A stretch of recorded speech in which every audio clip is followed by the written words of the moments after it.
آج بھی بچے مارے جاتے ہیں ماں کے پیٹ میں. الٹرا ساؤنڈ پہ چیک کرایا گیا, بتایا لڑکی ہے. صاحب 3 لڑکیاں پہلے سے, چوتھی بھی لڑکی. نہیں صاحب ایبارشن کرا دو. لکھا ہے ہاسپٹل میں یہاں بھروڑ کی لنگ کی جانچ نہیں کی جاتی ہے, یہ اپرادھ ہے. لکھا ہوتا ہے ہاسپٹلز میں, لیکن پسے پردہ سارے کام ہو رہے ہیں. کیا کالج میں پڑھنے والے لڑکے اور لڑکیوں کے ساتھ ہونے والی غلطیوں پر جب کالج کی لڑکیوں کا حمل ٹھہر جاتا ہے تو کیا ان کا ایبارشن نہیں ہو رہا ہے؟ کیا وہ بچے نہیں گرائے جا رہے ہیں؟ کیا حمل ساقط نہیں ہو رہے ہیں؟ سب کچھ ہو رہا پسے پردہ, سب کچھ ہو رہا ہے پسے پردہ. پیٹھ کے پیچھے, سامنے نہ صحیح لیکن سارے ہاسپٹل میں ہو رہا ہے. بچے گرائے جا رہے ہیں. ناجائز بچے تو چھوڑو, جائز بچے بھی گرائے جا رہے ہیں. 3 لڑکیاں ہیں, چوتھی بھی پیٹ میں بچی ہے. نہیں صاحب, ڈاکٹر صاحب گرا دو. یاد رکھنا, جتنے لوگ بیٹھے ہو سن لو, اگر کسی نے یہ جرم کیا ہے اور اپنی بیوی سے کروایا ہے یا اپنے بچے کا حمل ساقط کروایا ہے, ابھی جاؤ توبہ کرو, گڑگڑاؤ رب کے سامنے, اس کو رحم آ جائے تو اللہ تعالیٰ معاف بھی کر سکتا ہے. غفور الرحیم ہے وہ, ورنہ جرم بہت بڑا ہے. جس نے اپنی بیوی کے پیٹ سے بچہ گروایا, چاہے وہ حمل 10 دن کا ہی کیوں نہ ہو, 15 دن کا کیوں نہ ہو, حمل ٹھہرنے کے بعد گربھ کے اندر بچہ ٹھہر جانے کے بعد اس کو گروانا اتنا بڑا جرم ہے, اتنا بڑا جرم ہے کہ بخاری شریف کی حدیث ہے, اللہ کے نبی فرماتے ہیں جس نے دنیا میں اپنے بچے کو اپنی بیوی کے پیٹ سے ایبارشن کروا دیا, گروا دیا, اسقاط کروایا, قیامت کے دن اللہ تعالیٰ اس بچے کو ہاتھ دے گا, پیر دے گا, زبان دے گا, آنکھیں دے گا, سر دے گا. یہ بچہ ایک بچے کی شکل اختیار کرے گا. بخاری کی روایت ہے, جاء یوم القیامہ ومعلق بین ثدیہا, قیامت کے دن وہ بچہ اس حال میں آئے گا کہ وہ اپنے ماں کی دونوں پستان سے لٹکا ہوا ہوگا, اپنے ماں کے دونوں سینوں سے لٹکا ہوا ہوگا, اپنے ماں کا دودھ چوس رہا ہوگا, اپنے ماں کے پستان سے لٹکا ہوگا. اللہ کہے گا اے بچے تجھے بھی کچھ کہنا ہے, اللہ اس بچے کو زبان دے گا.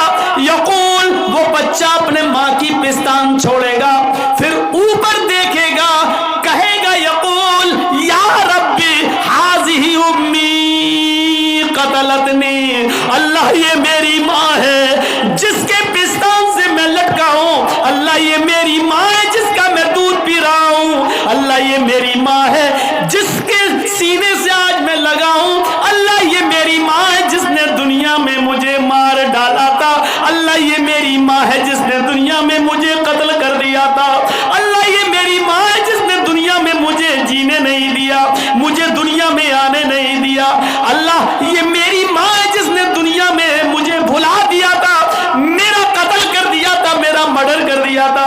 اللہ یہ دنیا میں میری نہ ہوئی, آج آخرت میں تو اس کا مت بن, آج آخرت میں تو اس کا مت ہو. اے اللہ تو میری ماں کو جہنم میں ڈال دے, اللہ میری ماں کو جہنم میں پھینک دے, میری ماں سے مجھے کوئی ہمدردی نہیں ہے, یہ دنیا میں میری نہ ہوئی, آج تو اس کا نہ ہو. قیامت کے دن یہ بچہ اپنی ماں کو جہنم میں لے جائے گا. اللہ رب العالمین اس بچے کو تو نہیں لیکن اس کی ماں کو اپنے بچے, اس بچے کے کہنے پر جہنم میں ڈال دے گا. جس ماں نے دنیا میں ایبارشن کرا کے اپنے بچے کو گرایا ہے, تم اپنے حلال بچے گرا دیتی ہو, اپنے شوہر کے بچے گرا دیتی ہو صرف اس لیے کہ وہ لڑکی ہے. اسلام نے تو حرام اولاد کو بھی گرانے کی اجازت نہیں دی ہے. اس واقعے کو نہیں پڑھا جو اللہ کے رسول کے پاس ایک عورت آتی ہے اور کہتی ہے انی قد اصبت الحد یا رسول اللہ, اے اللہ کے نبی میں حد کو پہنچ چکی ہوں اور مجھے پاک کر دو. اللہ کے نبی نے کہا ٹھیک ہے اس کو لے جاؤ سنسار کر دو. کہنے لگی میرے پیٹ میں بچہ ہے. آپ نے کہا پھر تجھے ابھی سنسار نہیں کیا جائے گا, جاؤ جب بچہ پیدا ہو جائے تب آنا. بچے کو لے کر آئی گا, اب تو پیدا ہو چکا ہے. آپ نے کہا اس بچے کے ہونٹوں میں تیرا دودھ لگا ہوا ہے, مطلب اس بچے کو تیرے دودھ کی ضرورت ہے, جب تک وہ تیرا دودھ پیے گا تجھے قتل نہیں کیا جائے گا. جب وہ تیرا دودھ چھوڑ دے اور روٹی کھانے تجھے قتل کیا جائے گا۔ اسلام تو حرام اولاد گرانے کی اجازت نہیں دیتا، تم تو اپنے حلال اولاد گرا دیتی ہو۔ قیامت کے دن یہ عورتیں بہت سخت عذاب میں مبتلا ہوں گی جنہوں نے دنیا میں اپنے بچوں کو گروایا ہے۔ حمل ٹھہرنے کے بعد چاہے وہ ایک دن کا ہی کیوں نہ ہو، حمل ٹھہر گیا، رپورٹ میں آ گیا کہ حمل ٹھہر گیا، اب آپ بچے کو نہیں گرا سکتے ہیں، ایبارشن نہیں کرا سکتے ہیں۔ وہ الگ بات ہے کہ کوئی مصیبت ہو جائے اور ماں یا بچے میں سے کسی ایک کو بچانا پڑے، تو ایسی صورت میں تو پھر ماں کی جان بچائی جائے گی، وہ مجبوری کی ایک الگ کنڈیشن ہے۔ لیکن بغیر کسی مجبوری کے، صرف اس لیے کہ 3-4 بیٹیاں پہلے سے، یہ چوتھی بھی میری بیٹی، ہم جہیز کہاں سے لائیں گے؟ نہیں، گرا دو، اب نہیں چاہیے مجھے، صرف اس لیے گرا دیتی ہو تو عذاب کی مستحق ہوگی، عذاب کی مستحق۔ تو میرے بھائیوں، ہمیں بچنا چاہیے۔ یہ اندھیرا تھا عرب کے اندر کہ لڑکیوں کو زندہ دفن کر دیا جاتا تھا۔ شادی جانتے ہو کیسے ہوتی تھی؟ شادیوں کا رواج بہت برا تھا۔ ایک لڑکا کسی لڑکی سے شادی کر کے لاتا تھا، پڑھیے بخاری کتاب النکاح، زمانے جاہلیت کی نکاح پر نظر ڈالیے۔ ایک لڑکا کسی لڑکی کو نکاح کر کے لاتا تھا، لیکن اس کے ساتھ رات سوتا نہیں تھا، جس کو ہماری زبان میں بولا جاتا ہے شب زفاف، نہیں مناتا تھا، اور جس کو ہماری عام بھاشا میں بولا جاتا ہے سہاگ رات، وہ لڑکا اپنی بیوی کے ساتھ نہیں مناتا تھا۔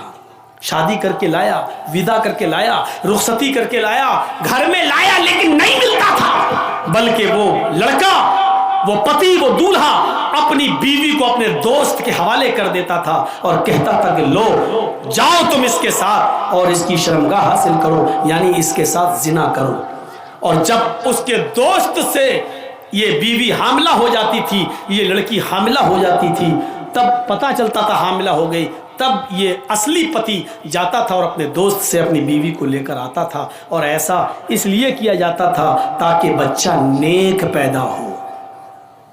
بتائیے، ان کے ہاں نیک بچہ پیدا ہونے کا یہ تصور تھا کہ جب تک شوہر شادی کے بعد اپنی بیوی کو کسی دوست کے بستر پہ نہ بھیج دے اور اس سے حمل نہ ٹھہر جائے، تب تک اس بیوی کو اپنی بیوی کی طرح نہیں اپنایا جا سکتا ہے، اس سے ملا نہیں جا سکتا ہے۔ اور یہ اس سماج میں اس لیے ایسا کیا جاتا ہو کہ اس سے بچہ شریف پیدا ہو، تو وہاں کی شرافت آپ سمجھ سکتے ہیں۔ جیسے ہمارے ملک میں ایک دھرم ایسا بھی ہے جس کے بڑے بڑے گرو ننگے رہتے ہیں، مارکیٹ میں ننگے گھومتے ہیں اور عورتیں ان کے پیچھے پیچھے گھومتی ہیں، اور ایک جگہ جب وہ بابا بیٹھ جاتا ہے تو اس کے اوپر سر پہ دودھ ڈالتی ہیں۔ آج بھی یہ پرچلن ہے، اور وہ دودھ جب بہتا ہوا اس بابا کے مشین کے پاس آتا ہے، وہ گرو گھنٹال جو بنا بیٹھا ہے ننگا، جب بابا کی شرمگاہ کے پاس آتا ہے وہ دودھ اوپر سے، تو اس کو کٹورا لگا کے ایسے بھر لیتی ہیں، اور وہ دودھ گربھوتی عورتوں کو پلایا جاتا ہے، حاملہ عورتوں کو پلایا جاتا ہے۔ کیوں؟ تاکہ بچہ نیک پیدا ہو۔ اندازہ لگاؤ، مشین کے پاس سے آیا ہوا دودھ اور کٹورے میں بھرا گیا ہو وہ دودھ جب گربھوتی عورت پیے گی تو بچہ کتنا شریف پیدا ہوگا، اس سے آپ اندازہ لگا سکتے ہیں۔ اس کی شرافت کا حال کیا ہے، یہیں سے آپ اندازہ لگا سکتے ہیں۔ تو وہ ایسا ہوتا تھا۔ نکاح کا دوسرا طریقہ عرب کے اندر یہ تھا، نکاح کا دوسرا طریقہ عرب کے اندر یہ تھا کہ ایک ہی عورت کے پاس 3 سے اوپر اور 10 تک لوگ، 10 سے زیادہ نہیں، 10 تک لوگ آتے تھے۔ 3 بھی ہو سکتے ہیں، 4 بھی، 5 بھی، 6 بھی، 7 بھی، 8 بھی، 9 بھی، 10 بھی، 10 سے زیادہ نہیں، اس عورت کے پاس پورے سال جاتے ہیں۔ جب بچہ پیدا ہوتا تو وہ ان 10 کو، جتنے لوگ اس کے پاس آئے، وہ سبوں کو بلاتی اور کہتی کہ تمہارا معاملہ تو معلوم ہے، تم بھی ہمارے پاس آئے، تم بھی ہمارے پاس آئے، تم نے بھی ہم سے ملاقات کی، تم نے بھی ہم بستری کی، تم نے بھی ہمارے جسم سے کھلواڑ کیا، سب تمہیں تو معلوم ہے نا۔ سب کہتے ہاں، مجال نہیں تھی کہ نہ آئے کوئی، آنا پڑتا تھا، یہ سماج کا نیم تھا، آنا پڑتا۔ جتنے لوگوں نے اس عورت کے ساتھ جمع کیا، ہم بستری کی، زنا کیا، سب آتے۔ وہ عورت کہتی اب یہ بچہ پیدا ہوا ہے، سب خاموش بیٹھے رہتے۔ اس عورت کو اختیار ہوتا، وہ بچہ اٹھاتی اور ان لوگوں میں سے جتنے لوگوں نے اس کے ساتھ زنا کیا، اپنا بچہ جس کی گود میں ڈال دیتی، یہ اس کی بیوی مان لی جاتی، وہ اس کا پتی مان لیا جاتا اور اس کا بچہ وہی مان لیا جاتا جس کی گود میں ڈال دیا یہ اسی کا بچہ ہے۔ یہ شادی کا دوسرا طریقہ تھا عرب کے اندر۔ بس تیسرا طریقہ اور سن لو۔ تیسرا طریقہ یہ تھا کہ گنتی کی کوئی تعداد نہیں تھی، عورت اپنے گھر میں ہری جھنڈیاں لگا لیا کرتی تھی۔ ہری جھنڈی کا مطلب پورے سال جو ان کے پاس آنا چاہے، یہ اس علاقے میں طوائف میں شمار نہیں ہوتی تھی، لیکن کام طوائف والا تھا۔ پورے سال آنے والے کسی آدمی کو منع نہیں کرتی تھی۔ 9 مہینے 10 مہینے کے بعد جب اس عورت کی کوکھ سے بچہ پیدا ہوتا تو جتنے لوگ اس سے ملے سب کو بلاتی، اور مجال نہیں کہ کوئی نہ آئے، سب کو آنا پڑتا، سب کو لائن سے بٹھا دیتی۔ خانہ کعبہ جو پہلے ان کے ہاتھ میں تھا، وہاں قیافہ شناس کو بلایا جاتا، وہ آتا اور اس سے کہا جاتا کہ اس بچے کی شکل دیکھو، ان لوگوں میں سے کس سے سب سے زیادہ مل رہی ہے۔ وہ دیکھتا، چیک کرتا، اور اتنے لوگوں میں جس آدمی سے اس بچے کی شکل سب سے زیادہ مل رہی ہوتی، قریب ہوتی، یہ اس کی گود میں بچہ ڈال دیتا اور اس عورت کو اس کے ساتھ بھیج دیتا۔ یہ شادی کا تیسرا طریقہ تھا۔ محمد اندھکارم ناشم، محمد آئیں گے تو اندھیرا ناش کر دیں گے۔ اب دیکھیے اسلام جب آتا ہے تو زمانے جاہلیت کے سارے نکاح ختم کر دیے جاتے ہیں، اور اسلام نے عورت کو اتنی عزت دے دی کہ اب نکاح کے لیے جب بیٹھ گیا دولہا، پہلی بات تو بارات کا تصور ہے نہیں، اب آ گئی تو بیٹھ گیا تو پہلے لڑکے کا نکاح نہیں ہوگا، پہلے لڑکی کا ہوگا۔ ایک وکیل، 2 گواہ لڑکی کے پاس جائیں گے، اس سے پہلے اجازت لیں گے، تمہارا نکاح فلاں کے ساتھ کیا جا رہا ہے، کیا تمہیں قبول ہے؟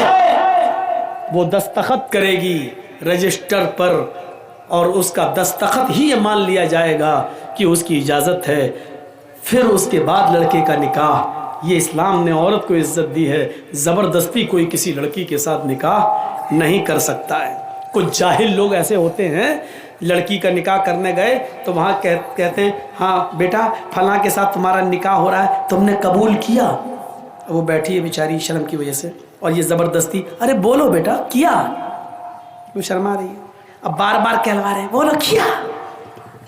اب وہ بیٹھی ہے بیچاری، اب اس کی سہیلیاں بھی اس سے کہہ رہی ہیں بول دے، ہاں ہاں بول دے۔ ارے جاہلو، زندگی بھر جاہل ہی رہو گے، پاگل رہو۔ جب حدیث میں ہے اذنها سماتها، اس کی خاموشی ہی اس کی اجازت ہے، تو کیوں زبردستی اس سے کہلوا رہے ہو؟ کنواری ہے، باقرہ ہے، غیر شادی شدہ ہے، اس کا زبان سے بولنا ضروری نہیں ہے۔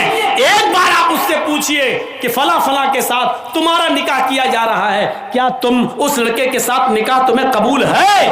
بس ایک بار اس سے پوچھئے، وہ خاموش ہو جاتی ہے، وہی اس کی اجازت ہو گئی۔ مت پوچھواؤ زبردستی، وہ خاموش رہتی ہے تو سمجھ لو کہ وہ راضی ہے۔ شرمیلی ہوتی ہیں لڑکیاں، نہیں بولیں گی جلدی، اس لیے بلواؤ نہیں زبردستی، وہ خاموش ہے، سمجھ لو کہ اس نے اجازت دے دی۔ رجسٹر بڑھاؤ اور کہہ دو کہ دستخط کر دو، پڑھی لکھی ہے تو دستخط کر دے، نہیں پڑھی لکھی ہے تو انگوٹھا لگا دے، ہو گیا نکاح، اس کی اجازت ہو گئی، اس کا زبان سے کہنا ضروری نہیں ہے۔ پھر لڑکے کے پاس آئیے اور لڑکے کا نکاح پڑھائیے۔ اسلام نے یہ اجازت، یہ عزت دی ہے لڑکی کو۔ لڑکے والے کو پیغام بھیجنا پڑے گا لڑکی والے کے پاس۔ آج کل تو لٹا سو رہی ہے، لڑکیوں کے ماں باپ پہلے ہی ہاں یہ لڑکا اچھا ہے، ان کے ماں باپ سے بات کر رہے ہیں، ٹھیک ہے بھائی میری بیٹی آپ کے لڑکے کے ساتھ نکاح۔ لڑکیاں والے آج جا رہے ہیں، جبکہ لڑکی والوں کو حق، ٹھیک ہے جا رہے ہیں، میں منع نہیں کر رہا ہوں، اجازت ہے جا سکتے ہیں، لیکن اسلام لڑکے والوں کو حکم دیتا ہے کہ وہ لڑکی کے اس سے رشتہ مانگیں، لڑکی کے ماں باپ کے پاس جائیں، ان سے لڑکی طلب کریں۔ اذا خطب الیکم من ترضون دینہ وخلقہ، اے لڑکیوں کے ماں باپ، لڑکیوں والوں، جب تمہارے پاس کسی لڑکے کا پیغام نکاح کے لیے آئے، تمہاری بیٹی سے شادی کے لیے آئے، اور اس لڑکے کا اخلاق تمہیں پسند ہو، اس لڑکے کی دینداری تمہیں پسند ہو، فزوجوہ، تو اپنی بیٹی کا نکاح اس لڑکے کے ساتھ کر دو، انکار مت کرو۔ اگر نمازی ہے، روزدار ہے، بااخلاق ہے، کماتا ہے، آپ کی بیٹی کو کھلانے پلانے کی طاقت رکھتا ہے، بس اتنا دیکھ لو، اگر اس کی دینداری، اس کا